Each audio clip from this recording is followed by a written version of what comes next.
we need to understand that this is a different time, and we're having problems here. We need to reform. What problems are you talking about? My culture is a very dominant culture, and it's imposing and it's causing problems. If you don't do something about it, you're gonna have taco trucks every corner.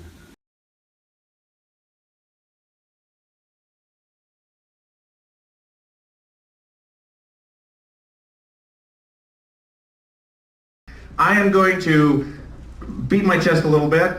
I have had so many people telling me not to have this meeting. I won't name names right now, but I had 2 calls telling me to cancel this meeting. Why? Oh, I don't know. There was supposed to be a protest. Did you see a protest? No. I didn't. I saw some guy with a red handkerchief. It looked like it had a big stain on it. There was a guy with a camera, and there was a guy with a big Trump sign out there. So I'm sorry, was there a protest? I thought there was supposed to be one. I saw a picture of Marco with devil's horns and, you know, a picture of me and, well, let's not talk about me, okay? Now, here's my final guest. He really got the ball rolling. It took a lot of courage to do this. I drove down to Anaheim. I found about it the day before. Latinos for Trump. They had their first event in Anaheim. Raul was pepper sprayed in Anaheim when the city wanted to pass a resolution condemning Donald Trump. As if the city of Anaheim has nothing better to do than to condemn Donald Trump. Like, I don't know, maybe dealing with their gang problem, maybe dealing with their street problem, maybe keeping Disney in line. I don't know. So, Marco Gutierrez, Latinos for Trump, led this charge, and he has taken much of the time out of his day to come down here. He's from Brentwood, California. We're not talking LA Brentwood. We're talking Bay Area Brentwood.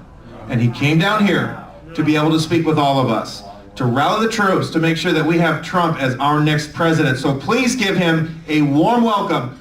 Marco Gutierrez.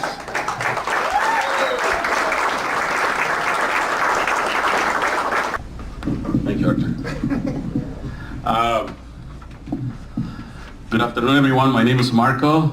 I'm a Mexican-American, and I support Donald J. Trump for President of the United States of America.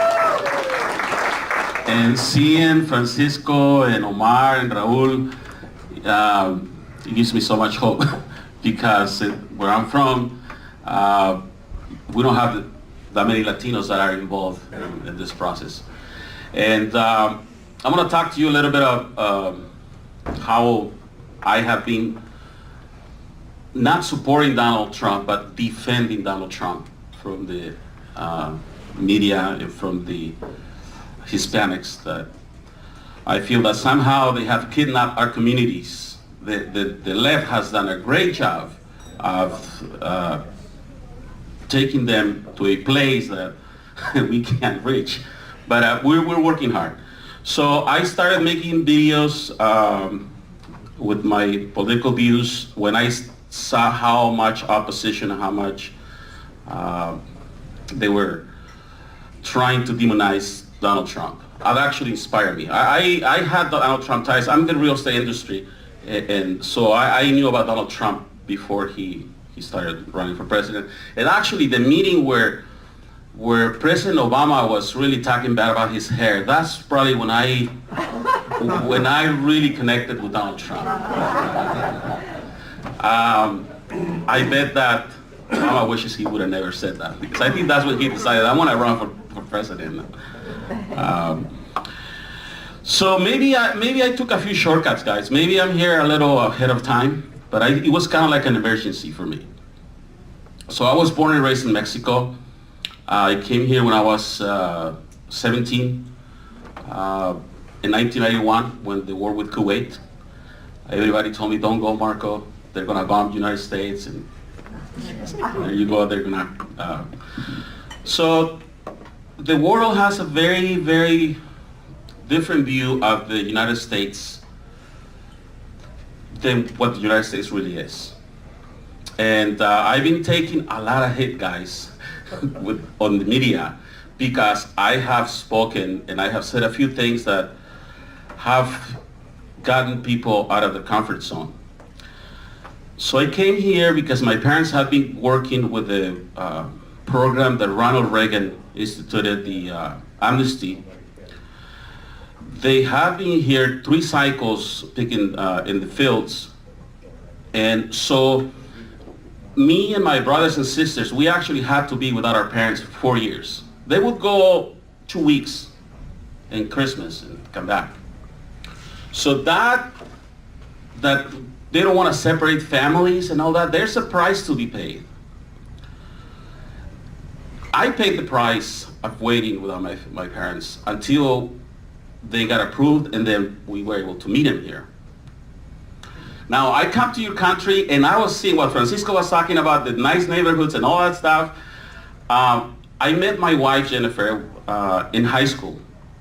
I had been 3 months into the country, and she sat next to me in my algebra class. She started smiling at me. She didn't speak Spanish, and I didn't speak English. And here we are, six kids later, and 23 years together.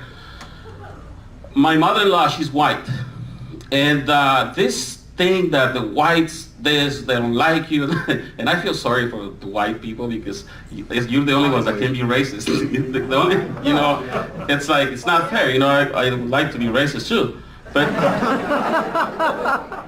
she has been nothing but the nicest person in the world to me throughout my assimilation process. And I haven't, because it's a process. It's not something you don't wake up the next morning and say, oh, okay, I want to be integrated to the culture now. You're gonna fight it. And I told in a Spanish radio station that it took me 10 years to get rid of the habit of throwing garbage out of my car. What? Because in Mexico, people don't know where to throw the garbage.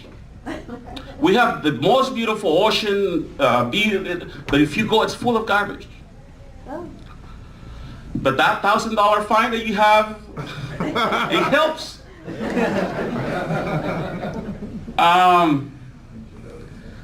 So I started working at the flea market when I came here. I come from a family of merchants, and I keep telling everybody that Hispanics are with Donald Trump because they understand his message. Hispanics, they're entrepreneurs. They like to sell. We're service people. We clean houses. We missionaries. So Donald Trump speaks that message. Obama doesn't. Obama has taken our jobs away. But Obama is so eloquent, along with Hillary. They have the dialogue, they have the vocabulary, they have the structure of delivering a message, and they just deceive and deceive and deceive. Now, Donald Trump is a little more rough, but he speaks the language of the heart. And this morning, I took on Ana Navarro. If you guys go, I was at CNN this morning. Actually, I spent yesterday at the debate. I was volunteering with the strike team in Nevada, and I was holding the signs behind the CNN. Oh, good. And it was so awesome, guys, because the Democrats were behind us and we were in front. They were trying to kind of say, we have the signs in front, and we were just screaming at CNN, and CNN sucks, and lock her up, So my boys, we got up at 4 in the morning to start doing all that work. So I went to high school, and I started going out with Jennifer. I went to the movies for the first time in the United States with her. I had my first pizza in the United States with her. She took me to her house. She put La Bamba. And every time I went to her house, they would always be playing La Bamba. And I'm like, these guys like this movie so much. It was after like 10 years later, she said, well, we used to play it because of you. And I'm like, that movie is not even Mexican. They don't even speak Spanish. I didn't know what they were saying. So, what I'm trying to say, I have family that are still illegal. I have some cousins that are illegal. I have friends that are illegal. But it's not my fault that they are illegal. That's right. And I have told them that a couple times.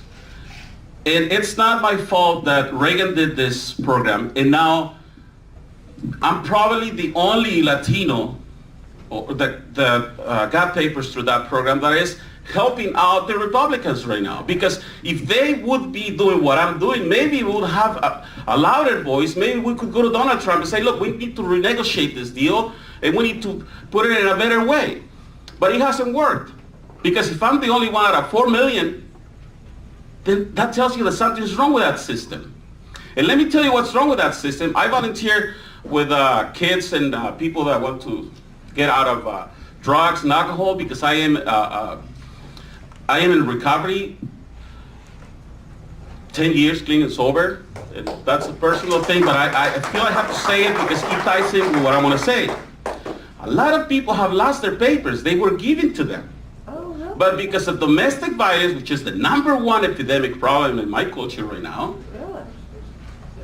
and it's sometimes I tell them, it might be stupid stuff for them, but not for us. Because in my country, you kind of scream at the wife, you know, a little loud sometimes.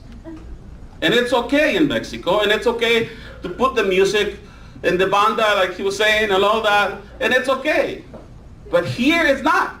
If the neighbor hears you screaming at your wife, he's gonna call the police. And the police is gonna take you. And then they're gonna say, hey, Marco, you can't do that. We're gonna take your papers away. And the problem is that if they take my papers away, I have 6 kids. You're gonna have to support my 6 kids while I'm in Tijuana trying to get somebody to send me money so I can pay $15,000 to cross the border. And a year later, you have spent $100,000 in my family because they went to get assistance, right? And I come back, and it's round 2. And I do it again. I know people that have 9 DUIs, and they think it's bad luck. So we need to sort of, like he was saying about the taboo and all that, sort of like not be afraid of the 2 cultures. And if you guys, I have taken a lot of heat for something very stupid that I said on MSNBC. And I said that if you don't do something about it, you're going to have taco trucks on every corner. I heard you. So what I meant by that, and actually I met Joy yesterday at the debate. She was so happy to see me because she actually got promoted because of that segment that she got those words out of me. So she invited me to go to New York. She's gonna pay for everything. I'm gonna fly in and we're gonna do like a catch up on what happened. Right. Because it's a hashtag that lasted for 5 days and it's like, they made so much money. So here it is, Donald Trump making America great again. Their ratings went up. So I want to go, but I want to go now. now I know what I'm getting into. Now I know the difference between MSNBC and CNN and all that. And, Not much. you know, and I know that. So, and then I want to be able to take Jorge Ramos. He's invited me on the day of the election, that's the guy that I really want to have 5 minutes with him. Yeah. Please. Just 5 minutes is for Christmas, and that's it. I won't ask for anything else for the rest of my life. Because I want to tell this guy that he has been emotionally seducing our communities into a very, very, very sad way of looking at life. And the white men don't like me, and this. I heard him the other day, he was just, he keeps playing the same song and it's just getting old. And I think it's getting to him because if you look at him, he doesn't look very healthy anymore. I mean, they say that it's good to be good. People that are good, they actually look good. And it's bad to be bad. So we need to be good just because it's good. It's good for our health. I used to think that it was good only it was bad only if you didn't catch me. But now I know it's bad because it's bad. And anybody that lives in the South culture, like I feel for my culture sometimes because these are people that live in a culture where they cash their checks at the Mexican market. They don't feel the need to integrate. I have friends that have 30 years, been here for 30 years. This friend of mine went to uni the other day, and he told the judge he didn't speak English. And the judge's like, why not? And I don't think he even knows. I don't think he knows why. And the thing is that the culture is involved, we are growing, there's no leadership. And I feel so empowered by seeing Omar and Francisco and Raul, because we need you guys.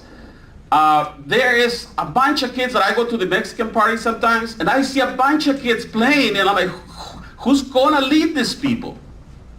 Who's gonna inspire them? Who's going to and you know what? Donald Trump really helps on that. The millennials are right now in a position where they don't care about cleaning the roads. They don't care about all that. They just want to go to Starbucks and they want to put their headphones on. They don't want you to mess with them. I have a 23-year-old and I can't inject that thing that Donald Trump brings in all of us. Well, I was telling you about Jennifer in the beautiful neighborhood. I kind of went sideways there. My wife sent me a picture. She was showing houses today. She sent me a picture of her house that I used to go, that it was beautiful. The people took pride. And it wasn't a big expensive neighborhood. It was like a 100,000 neighborhood. But the structure of the community was there. And it's gone. Oh. And it's not just illegals, guys. It's the socialist agenda of Obama that has really, see, a year ago I didn't know any of this. I experienced, well, just to make a story short, I don't want to take a lot of your time. I went from working at the flea market, I sold cars, real estate, I became a millionaire, and then I lost everything. Pretty much, that's the story of my life. And that's the best thing that could have ever happened to me, because there's nothing worse than a Mexican that's an arrogant, intolerable with money. It's the worst thing. If you see one out there, take his money away. He'll thank you. He'll say thank you so much. Because now I get to spend time with my kids, and now I know the value of having an ice cream with your son. In that third world mentality that I came with, that I would just take anything, I put it aside. And I try to be I try to have some compassion on a lot of people that are from a third world country, and I say that it's not, in my bio I say that knowledge of the path is not a substitute for walking it. I have walked the line. It took me 15 years to gain my citizenship. I voted for Romney the first time. He choked. Then I got pissed. I didn't vote for, what was his name? McCain. I didn't vote for him. That was just... But when I see Donald Trump, I see a self-made millionaire, because you know what? It's harder to have money than not to have money. I can feel for Donald Trump. How many people would probably just want to take away everything he has? A lot. I'm starting to write a book that's called Defending the American Dream. That's going to be the name of the book, because I really walked all the stages of achieving the American dream. And once you have the American dream, guys, everybody wants to take it away from you.